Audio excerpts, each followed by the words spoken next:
Hi, everyone. It's Michelle from Studio City Now. And today my guest is Lee Whittaker. Thank you so much for joining me. Thank you so much, Michelle. It's great to be here. Yeah, I'm glad you reached out to me through LinkedIn. So I read your bio, which is incredible. But today we're going to talk about the Vigilante, Yeah. which is the recovery of trafficked children. Mhm. What got you into this? It's such a great cause.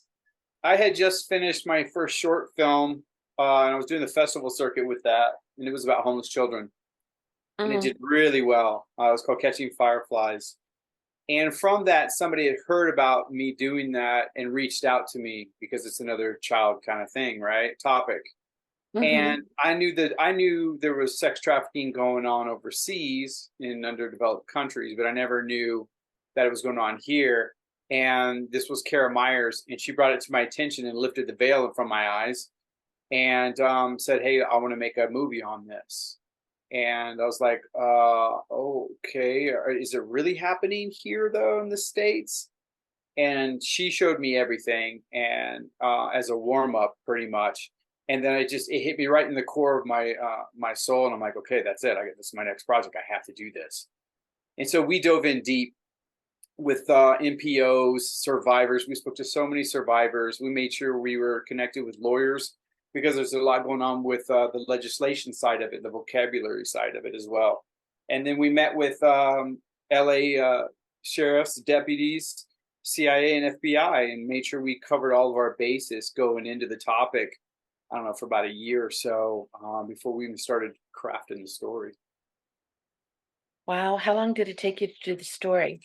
And So we've been at it now. I would say this is year 10, which is oh, a long time. So the reason why, too, is because of the topic. The topic is so dark, it's so disturbing. I went and researched, I saw every film that was ever made on the topic, and every single one was incredibly dark. It's not like a date movie where you're going to take somebody on a Friday night and go have popcorn and watch a movie. So, and then the only other commercial film that was done on it was Taken. And I just felt like the movie Taken, though a great movie, commercial movie, it just kind of got away from the topic. hmm. So in my mind, how do I bridge the gap? How do I do both? How can I give you something entertaining and give you the message without spoon feeding or being preachy to you, you know? And I think that's why it took so long to craft. And we did probably 8 drafts of the script. I think it was draft 3 that was so dark and disturbing, we threw it away and started completely over. Oh, yeah, I wasn't aware of a lot until I saw Taken, which Mhm. is supposed to be based on a true story. Right. Overseas. Yeah. Mhm. So that's one thing. So, and there's a lot of companies like OUR, like Sound of Freedom, that are doing topics on overseas. But to me, hey, what about our country? What about our children, our society? What's going on Mhm. in our backyard is right under our noses, and we don't even see it. Like if you look at my film takes place in Middle America, suburbia. And that's exactly where all this is coming from. It's not in the seedy part of towns and all that stuff that you would think, when they go do servicing, sometimes that is like when they go to the hotels, but where these kids are staying, right next door. You just don't realize it. And that's why even in some of the dialogue, the bad guy's like, hey, look, yeah, she fits in, she blends in with the neighbors. That's what they want. They don't want to raise flags or anything like that. There's been a lot of PSAs or Mhm, public service announcements mhm. where there'll be a younger girl walking with a man and she'll throw her phone and make a signal. And I think it's this, I'm not sure, from her back to show that she's not there voluntarily. Is Right. that a true thing or? It is to some degree. It becomes very risky. It's very underground. There are some hand signals that are out there. But again, we don't try to really promote that too much because if the person that she's with sees that, that could be the end. So the child takes a real strong risk in doing that. So you've got to be really careful when they do that. Driving is one thing where they can do it out the window when it's less, obvious, you know. Okay, now also I'm told there are big hubs like Miami, LA, So Um, there are big hubs, but that's rumor too. So you can look yeah. at you look at San Diego because it's right by Mexico and all these others. Obviously, Texas is a hot spot right now with everything that's going on there. Again, we won't get into politics, but it's still an issue, you know. Um, but it's not so much. I mean, because even Atlanta is a hot spot right now. So Wisconsin, so there's different. It's just completely random because a lot of times what happens is they're taking these kids, they go right over the state line immediately because the laws in each state are different, and these Mhm. guys are very smart about it with the legislation and everything. So they're constantly hopping. And again, it's not it. The hardest thing is it doesn't look like this dark cloud bad guy. So most of these traffickers and the guys that are holding these girls, they're not completely seedy looking. They just look normal. They don't look like gangbangers all the time and all this other stuff. And that's the key with blending in. And that's why it's important to see the signs and know the signs. So back to your original thing, it's happening in every town and almost every state, and it's big, big money. Because it's not like the drug dealer who's selling crack on the street. He's going to make $80,000, but he sells that, and then he's got to go get more. He's got 5 girls. He's now going to make $800,000 a year because each girl is going to rotate between 20 and 30 a day, 6 to 7 days a week. So it's a reusable commodity. Okay. I know that's Meaning, hard, and I know that's disgusting, but okay, so this is sex trafficking. correct. Okay. So she's got it. I don't have to Yeah, spell it out. yeah. You Okay. mean as far as what the movie's about? Well, actually, I'm going to watch the movie tonight. Okay, yeah. Um, when you said rotate, they're Servicing. right. Yeah, Weird question. How do they prevent pregnancies or disease, or they don't care? they don't care. Some of these girls are so young. I don't want to disturb you too much, but they haven't quite seasoned yet or had hit puberty, so they don't have to worry about it when it comes to that. I mean, the ages go really, really, really, really low. Again, I'll try to keep it more PG, and I'll just tell you 8 and 9 years old. That's the PG level of this conversation. Okay. So, but you know, ever since Roe versus Wade, that's a different kind of story because it's harder to get pills and stuff like that. But that is something that they do provide for some of these young girls in the house. You know, That's disgusting. Now, I was it's a all nurse, disgusting. so I've seen it all, and some things still shock me. I thought I had too, and I got to tell you, when I got onto this topic, it's a dark path to go down, and that's Mm. why I just each time I just felt more drive to get this done so I could shed light on this silent epidemic that we have going on. But it's left a stain on me. I want Yeah, to do a part two, and then I want to leave it alone. Because for me, my part two, to me, it's again, there's been a lot of films on the topic, and they're emotionally charging. It shows you all the bad and all that stuff, and we need to see that to a degree. I'm at the point now where I've heard so many stories. I'm ready to punish people. So that's where I'm going to go with part two as well. And I guess that's why they call it the Vigilante. That wasn't the original title of my film. It was Amy, because that's the girl who's was taken. But obviously, I'm not a great marketer, and the distribution company said, "Hey, this is a better title to help sell the movie." Hey, cool, whatever you guys think. But I know at least in part two, I really want more retribution. now, do you remember Polly Klaus? So, what's that again? Polly Klaus? I don't think so. Polly Hannah Klaus was an American murder victim whose case garnered national media attention on October 1st, 1993. At 12, she was kidnapped at knife point during a slumber party at her mother's house in Northern California and strangled to death. But it inspired a lot of laws. And I'm wondering if maybe that was, I mean, it was a kidnapping, maybe it was an attempted child trafficking, and she fought back. Could have been. They Yeah, don't want girls to fight back. When they pick girls, they pick the vulnerable ones. It's easier to manipulate because it's all about manipulation. So they reprogram the girls as soon as they get them in the house. Okay. So when they get them into the holding house, it becomes like the military. The military breaks you down so they can reprogram you in boot camp to turn you into a soldier. It's the same theory. They get you into the house, they'll drug you if you're too aggressive until they can really start to brainwash you and manipulate you and then reprogram you. And then now you become the slave. now if somebody suspects um this is happening, Mm-hmm. what steps should that person take? It's super easy. I mean, it's a Google step away. So I always tell people it doesn't matter where you live.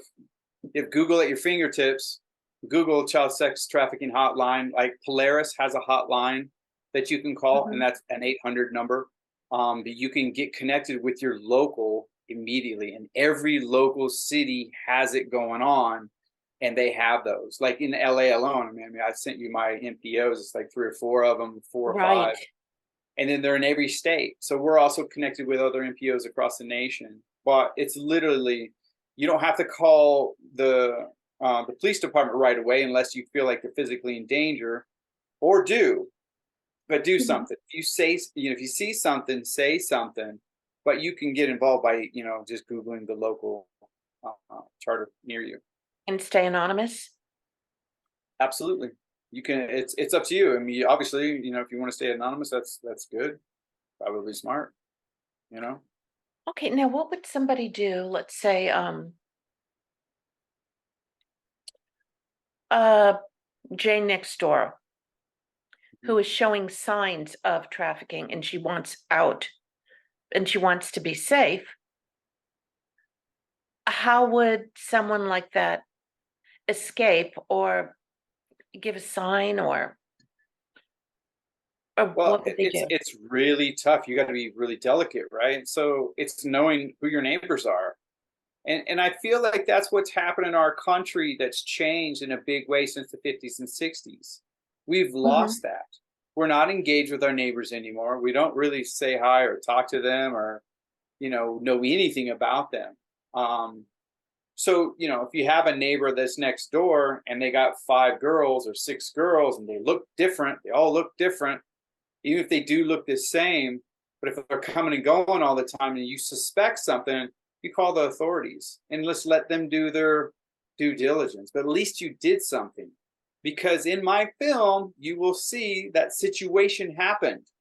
Mhm. And the lady next door said, for 5 years, I suspected something, but I didn't say anything. And the little girl's like, I've been waiting so long. Why didn't you help me? It's sad. So my movie, we interviewed so many survivors. We don't call them victims anymore. We call them survivors because they're Yeah. strong. And what we did is we took all these stories from them and crafted them into the film. So though it's a certain character, we these are all true stories. And like there's a character that's in the film at the end of it that didn't make it. That's based on a true story. So that was And that again is the delicate weaving of the message. right. Yeah, it's the other thing I've noticed or I'm a conspiracy theorist to a point. Yeah. I know the earth is not flat. Okay, good. We're good. And the fires in Hawaii, someone actually told me that was a soundstage. Like that was not a soundstage. Come on. Okay. I'm not that crazy. Mhm. But one of the theories I've heard, and I just haven't had the time to investigate, there are these weird earthquakes in bizarre places in the United States. And I was told there were tunnels being built or blown up because that's where they were moving children through. I don't know your thought on that. Yeah, so I know about tunnels being dug Mhm. underground, and there's it's been going on forever. Yeah. That's the government, making bases and doing all certain things like that. Are they trafficking kids underground? No, I've never heard that. So I hope they're not getting confused with Underground Railroad, which is OUR out of Utah, and they go and rescue kids overseas. Tell me about that. That's I have, basic. It's I, a it's a nonprofit organization called OUR period in between each letter. They've been rescuing kids for I don't know over a decade, I guess now. That's what Sound of Freedom was. The guy who started OUR, the main guy, Tim Ballard. That mhm. was Sound of Freedom was his story. But they're still rescuing kids overseas. But for me, again, that's great. It's great that he's doing that. What about here? Yeah. So if you look at if you look at the email I sent you one called ARC. Okay, Yes. so yeah, ARC is here. That's Boz and Tina Boz, and they actually 100% recovery rate, rescue rate on all the children's, and that's all here in the United States. And if anybody wants to get connected and be a part of it, you can go to their website, you can donate, you can get plugged in and do your part. Mhm. Now, the other thing I've read is the airline flight attendants, the airlines themselves, the personnel are now being trained to look out for Correct, this. correct, correct, which is great. Yeah, Yeah. yeah. Yeah. Like there was one, I don't know if it's just a YouTube story or what it is. Barefoot girl on an airplane had to use the bathroom, and the man she was with wouldn't let her. Hmm. And, like I said, I don't know how true this is. I Right. don't even think they let you on a plane barefoot. I've never heard that. Yeah. But I mean, obviously you just never know, depending on what the airport is, lower end airport. But yeah, if you see something like that, if you see any kind of a child with an adult and the kid wants to use the bathroom, every adult's gonna let the kid use the bathroom. Yeah. So that's a trigger. Yeah. Okay. So the organizations, what you sent me, you said ARC, then Hmm. you said a little about OUR. That are out of Utah. And then you have other in LA, you have Saving Innocence, that's out of Los Angeles. They help with law enforcement on sting operations, just like ARC. Hmm. And they also help the recovery, or the rehabilitation, which is so important. So they Yeah. house these girls and they take care of them. And same with CC's Hope Center.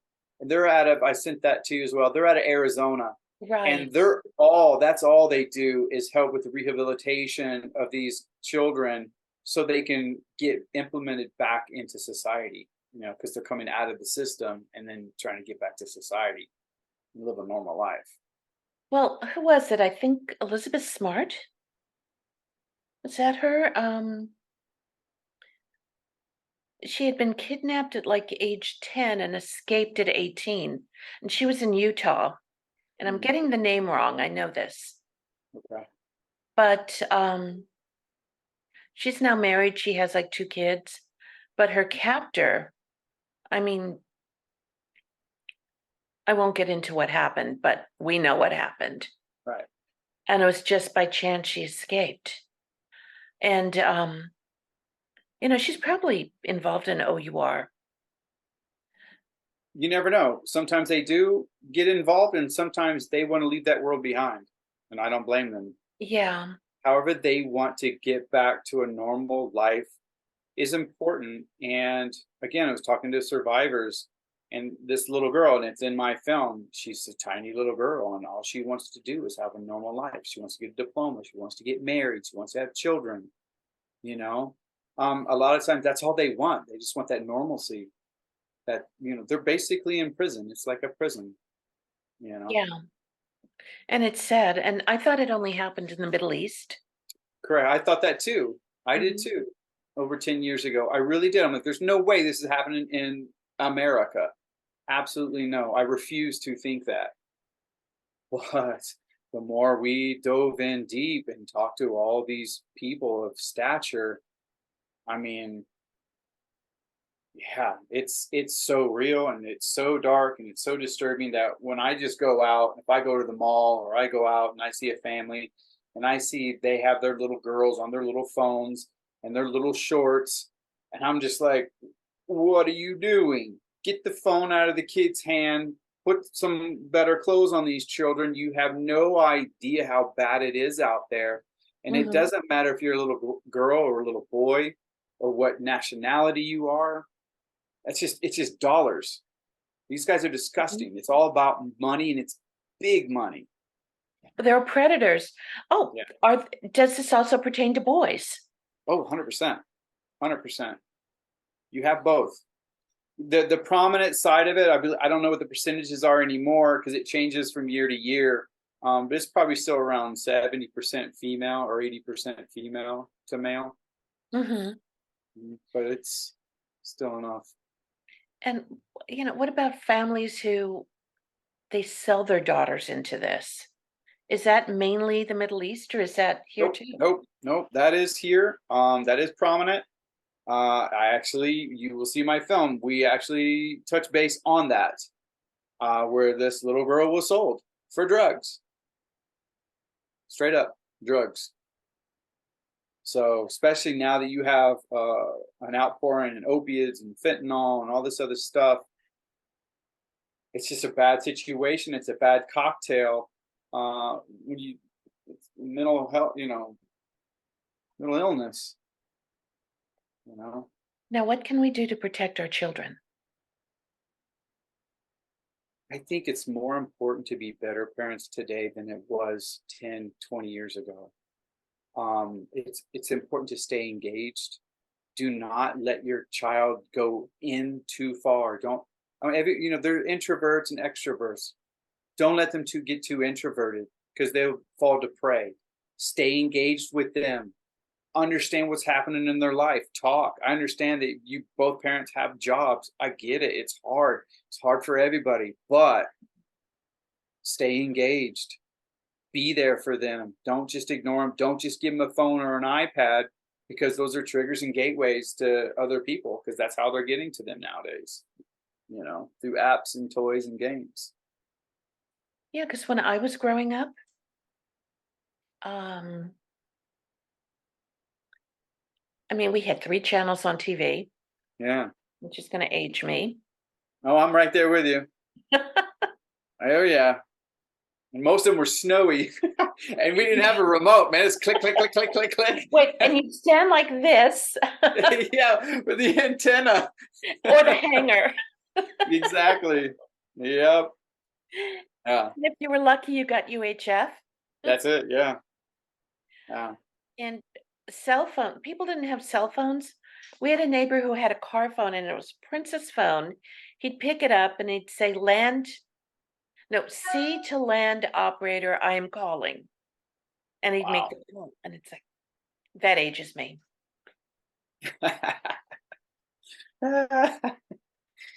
But, Yeah. yeah, no, everybody is a little off topic, but, like, I'll go to the mall, and a 5-year-old will have an iPhone. Yeah. That's too young.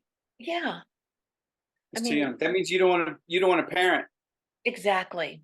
So, and again, I understand you're busy and but hey, kids need discipline just like animals. We all need discipline so we can live a proper life and be better people to our communities. Period. End of story. That's why there's laws and governs.